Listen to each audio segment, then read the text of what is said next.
You would be hard-pressed to find an ancient culture that didn't have somewhere in its history a religious veneration of the bull. The Minoans, the Egyptians, even India,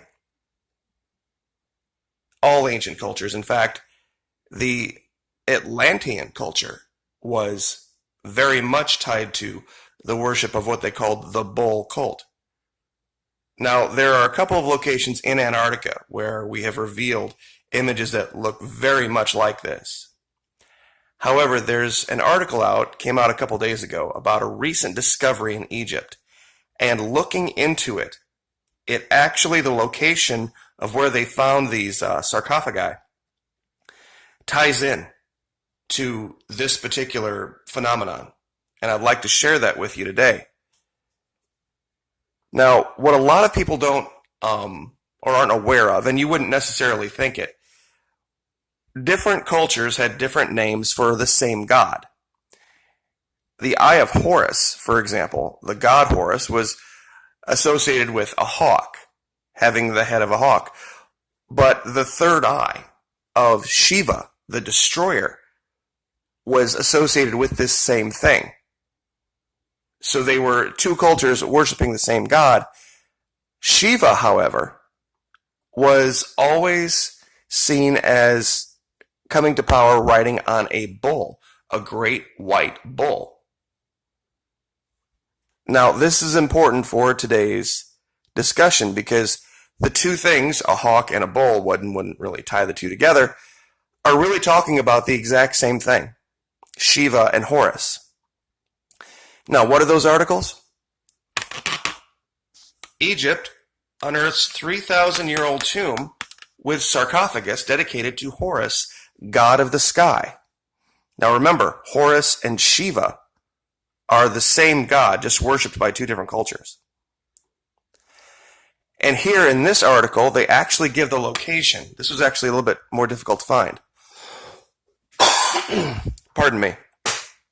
Anyway, Egypt's Antiquities Ministry announced the discoveries in the village of Tuna al-Gabal. That's where we're going to start today, near the Nile Valley city of Minya in central Egypt.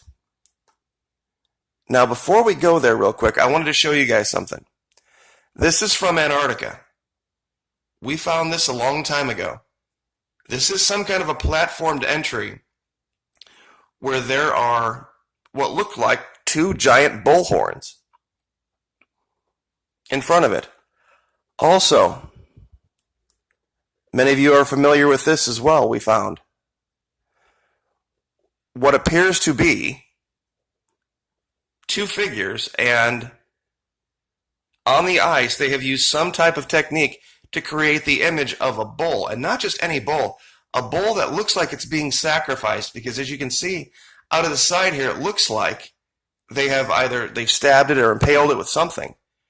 And this is something that has been done, bullfighting goes back thousands and thousands of years, where they do this exact thing. They bring the bull into the arena, and then they do all this stuff, but they always end up killing him. Now, the location that we're talking about today lines up with all of this. Let me get the globe flipped around here. If you take a line from the Stargate down here, and you draw that line all the way up to this place called Tuna al-Jabal, guess what you find? Out here in this desert where you have to irrigate everything to make it grow, that doesn't seem to apply here. We find this stand of trees growing thick as any jungle in South America in the shape of a pentagon. Why? I don't know. But once again, this is the location where they have unearthed all of these mummies dedicated to Horus Shiva. Now, my naysayers, everybody says, yes, of course, you can draw a straight line between any 2 points. That's true. It's when you add that third point, that's when things get a little bit, less likely. If you continue that straight line northward, through the desert. Guess where you end up? This is a place that I hadn't really had the time to look into yet, but it was a place where two other lines crossed. Part of the northern network coming from the Temple Mount all the way up to this island called La Serpentona over here. That was one line. The other line that crosses here comes from Patmos, the place where John from the Bible saw all of his visions. And that one goes to the Pentagon that we found in Namibia. We have a third line that lines up here now. And I didn't know this at the time, or I would have looked more into it. Guess what's here, just outside of Satia? This is a Minoan palace, the remnants of a palace of the Minoans. And what do we know about the Minoans? The Minoans also worshipped the bull. So all this lines up. There is some little bit of drift. I really think this has more to do with my inaccuracy in drawing the lines, or maybe just a small amount of continental drift over the years. That these locations, and when you look at it in the global perspective, I mean, not even really. You only have to zoom out to, what is this, high altitude, about 400 miles, to see this, that these are right on top of each other. We have the Minoan palace. Minoans worshipped the bull. We have this uncovering of all of these sacred objects at Tuna al-Jabal in Egypt, where coincidentally, what do we find? Another pentagon. And if we draw that line and we go straight through Madagascar, right past and I tell you what, we're going to find something down here in this French, Southern, and Antarctic islands and Heard Islands eventually. It takes you straight down to the Stargate.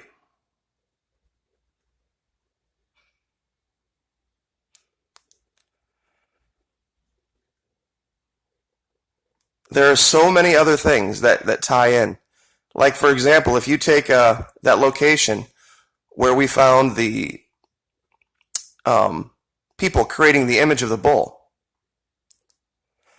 it draws almost directly through the Stargate, that line, and ends up someplace that we've been before.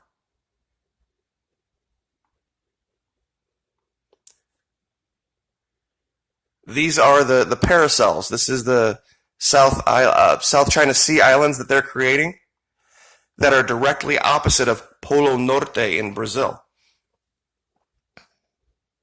It really makes me wonder if at one time North was actually someplace very different.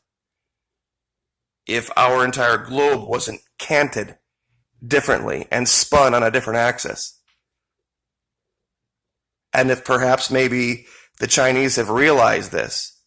I still say, and I stand by this, that what's going on in China right now, they dug something up, well, maybe not dug, but they netted something up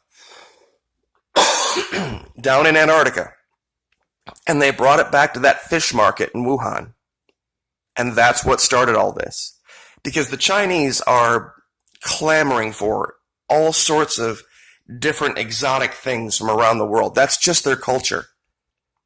They eat things raw. They eat things that we wouldn't even consider touching with a 10-foot pole.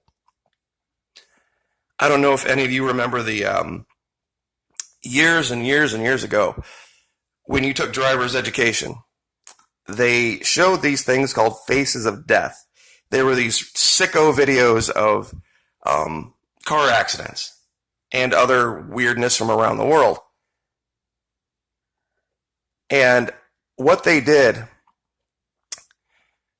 they were trying to scare, basically, drivers into driving better, because they would show the graphic, gory, horrible, right after the accident, corpses. But part of it was this international thing that went on where they would eat live monkeys. And they showed this, and you probably can't find it anymore, where they took this poor live monkey, and they put him in this specially designed table. And there was only a hole in the center of the table for its head to stick out. And it was trapped in there. And they cut open the head of the monkey, and they ate the brain out of the thing alive. I kid you not. I remember it. It was one of those damaging times in your life when you're 15 years old and you're watching something like this, and I was like, people really do this? So mark my words, that's where this came from. And for those of you that have looked at the Pentagon network and said, that doesn't really look like anything remotely organized, neither really is our air network. This is a layout of the flights that go across the United States. Some future civilization looking at us after we've long passed, if they found evidence of this, would be like, there's no rhyme or reason to this. They've got a whole bunch of airports over here on the East Coast. They have literally none out here in the Mountain West. Then they have more way out here on the end, and they got some down here on this little isthmus. You know, it really wouldn't make any sense, the layout of the airports of the world. Especially if we do one of these magnetic global flip things. They won't understand North any more than we understand what the Minoans were doing, or what the Mycenaeans were doing, or any of those other ancient cultures. But I truly believe what Plato found was not unique, meaning that he found a city that was based off of a culture that was located in Antarctica. And they took that technology and they spread it around the world. I don't think it's an either-or thing.